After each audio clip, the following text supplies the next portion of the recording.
Assalamualaikum warahmatullahi wabarakatuh. Saya Yudi Pramuka, tukang donat dari Parung, YouTuber tertua di semesta. Alhamdulillah, wassalatu wassalamu ala rasulillah.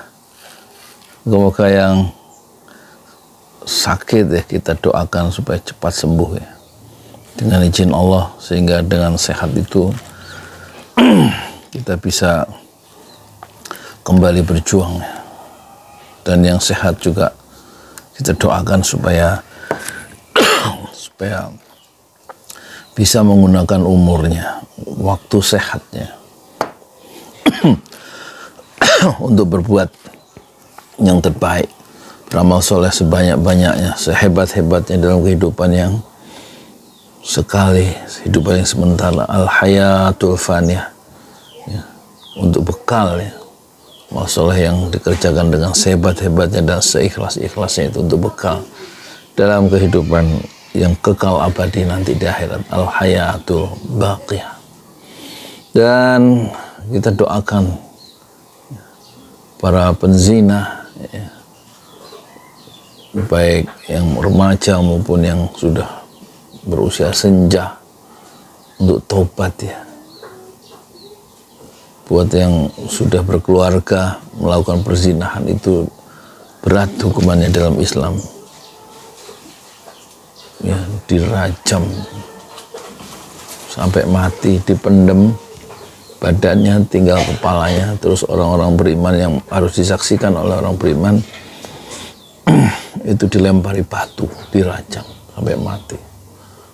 Sebelumnya didera, dipecut 100 kali sebelum dirajam. Itu penzina baik laki-laki maupun perempuan yang sudah pernah merasakan kenikmatan berumah tangga ya, dan merasakan hubungan seksual yang halal, itu kemudian melakukan perzinahan, itu dirajam sampai mati. Buat yang masih belum pernah menikah, perawan maupun bercakal, yang melakukan perzinahan itu di menurut hukum Islam ya, yang efeknya sampai akhirat kalau tidak bertobat itu dipecut 100 kali baik laki-laki maupun perempuan, dan diusir ya, diasingkan di sebuah tempat, dikucilkan selama 1 year, 1 tahun. Itu yang ada di dalam Islam. Kita ingatkan supaya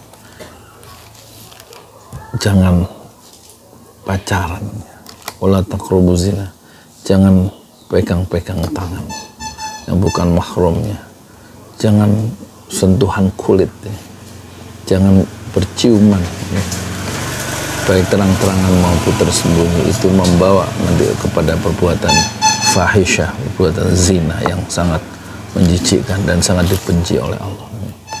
Dan untuk para maling-maling baik yang berdasi maupun rakyat biasa, hentikan ya, tobat untuk mengkorupsi, nyolong uang di atas 500.000.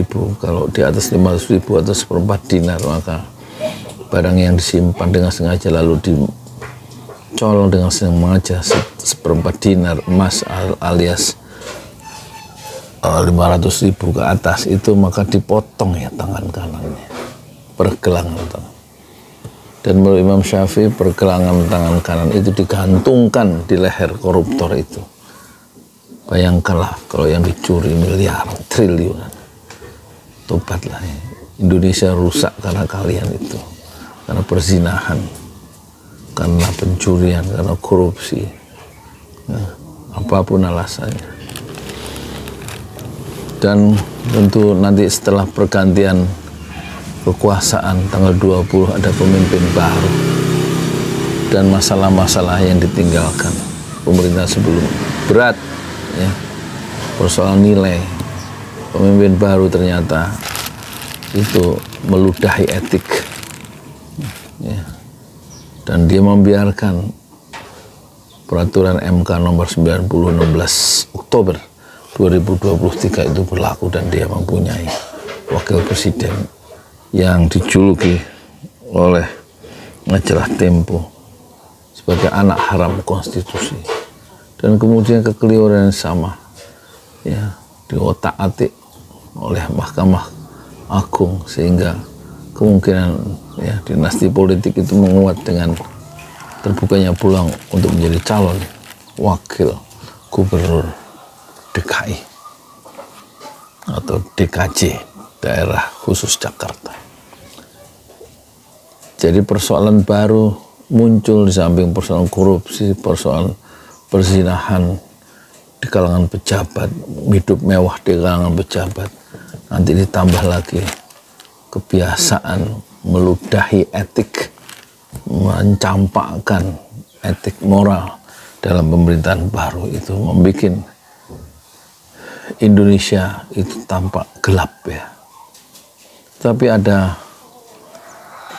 satu nasihat dari Jalaluddin Rumi, penyair besar dari dunia Islam yang hidup abad 13 ya, dari Turki.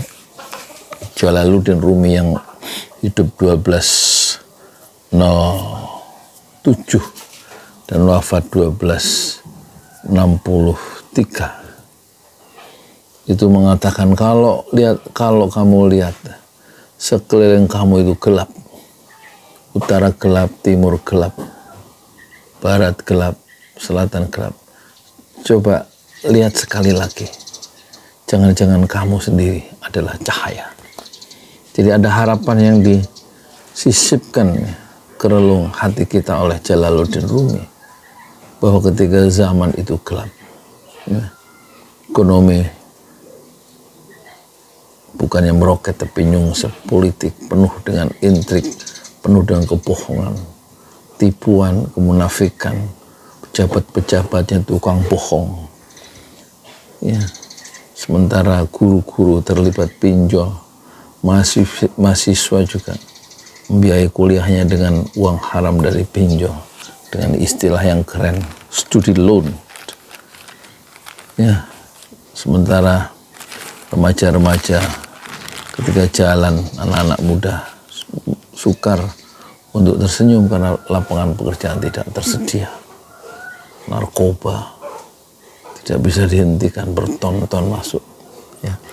Pelacuran dan lain-lain. Kalau semuanya itu terasa gelap ya,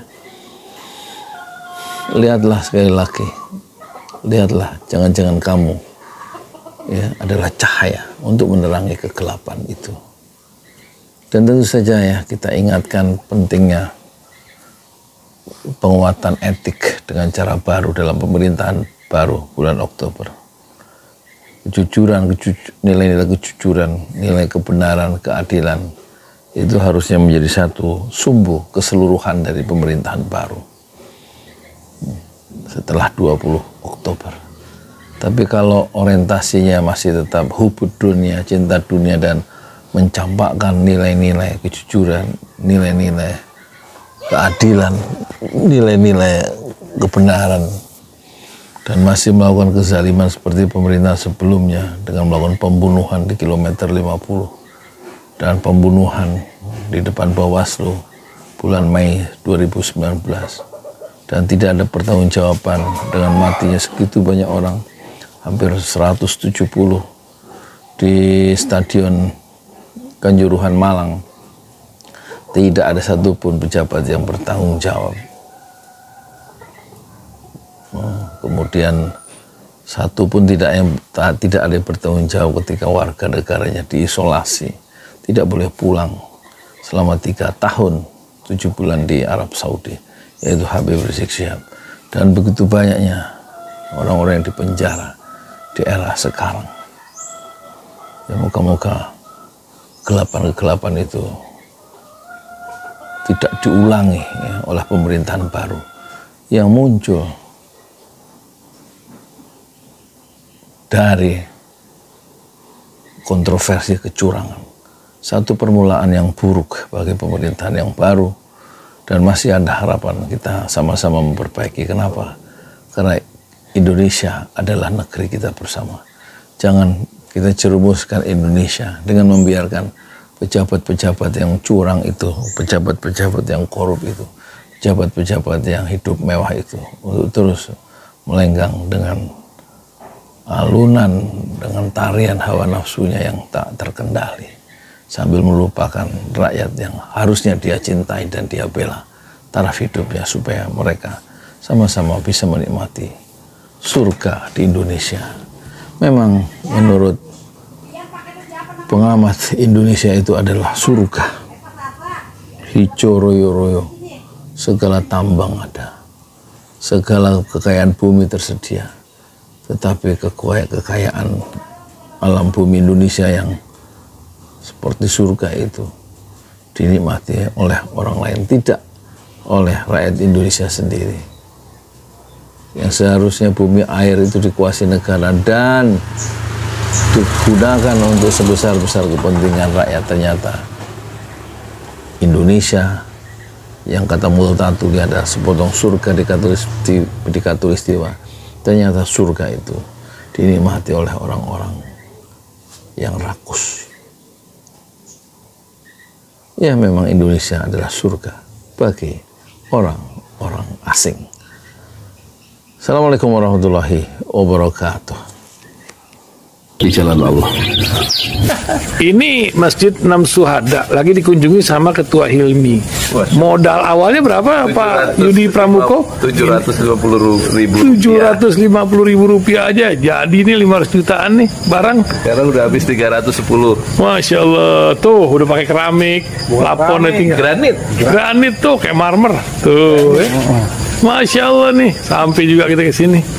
Masjid Enam Syuhada, ngapa namanya Masjid Enam Syuhada, ya, Pak Yudi? Kita mau mendokumentasikan perjuangan dakwah nama anak muda pengawal Habib Rizik Syihab itu. Masya Allah. Yang dibunuh sama orang jahat di kilometer 50. Kilometer 50 ya. Itu kan simbol memperjuangkan dakwah itu kita harus memberikan segalanya untuk Islam kan ya. Untuk Masya Allah. Islam. Dan nama anak muda itulah yang sudah memberikan segalanya untuk Islam. Masya Allah. Apa nanti nama pemuda itu ada juga di sini mungkin diterahkan? Mungkin namanya Enam Syuhada. 6 Syuhada ya. itu, 6 Syuhada dipasang di sini, 6 Syuhada. Bip Ali, apa yang dikomentarin dari ini semua, Bip Ali? Masya Allah, luar biasa. Dari uang 700.000, kalau pengen ternyata bisa. Bisa. Allah kirim. Tuh, bisa. Ya, dengan masuk satu gang kecil, tapi Bapak ini luar biasa. Kecil tuh. Masya Allah ya. Satu call aja. Masya Allah. Perjuangan Pak Yudi Pramuko, YouTuber sejagat paling tua. Tertua di semesta. Tertua di semesta. Masya Allah. Tukang donat. Tukang donat dari Paru. Ini saya laporkan dari lapangan ini, langsung dari Masjid Enam Syuhada. Masya Allah. Dan ini dia. Dalam lihat lah. Tuh, lihat tuh masjidnya. Tuh imamnya situ tuh. Malam-malam lagi kita. Masya Allah. Masih kurang nih. Atapnya katanya transfer aja. Masjid Enam Syuhada sebentar lagi selesai. Dinding lubang angin sebagian sudah terpasang, lantai 2, dan kemudian plafon termasuk lantai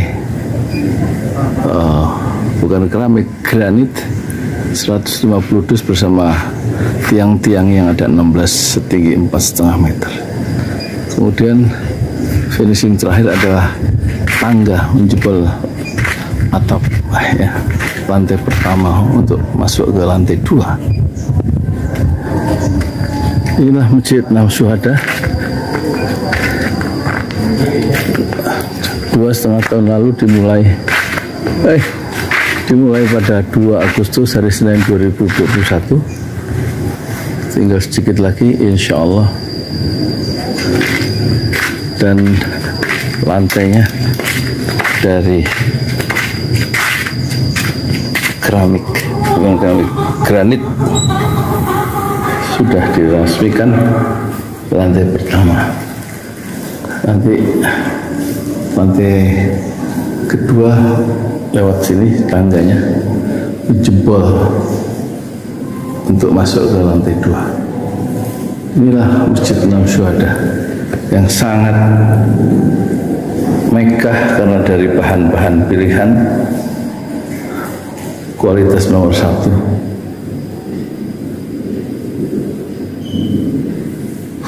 Tinggal sekitar 80 juta lagi, finishing lantai atas selesai, insya Allah.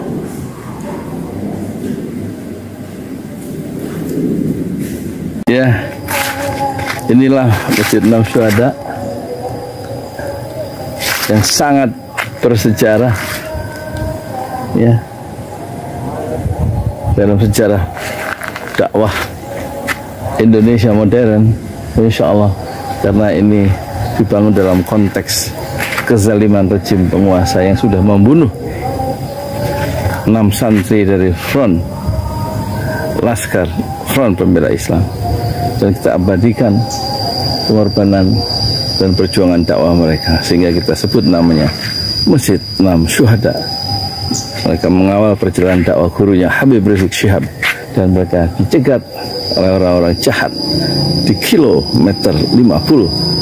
Saya Yudi Pramuko, tukang donat dari Parung Juber, tertua di semesta Fasbir Sabrun Jamila. Bersabarlah dengan kesabaran yang indah. Assalamualaikum warahmatullahi wabarakatuh.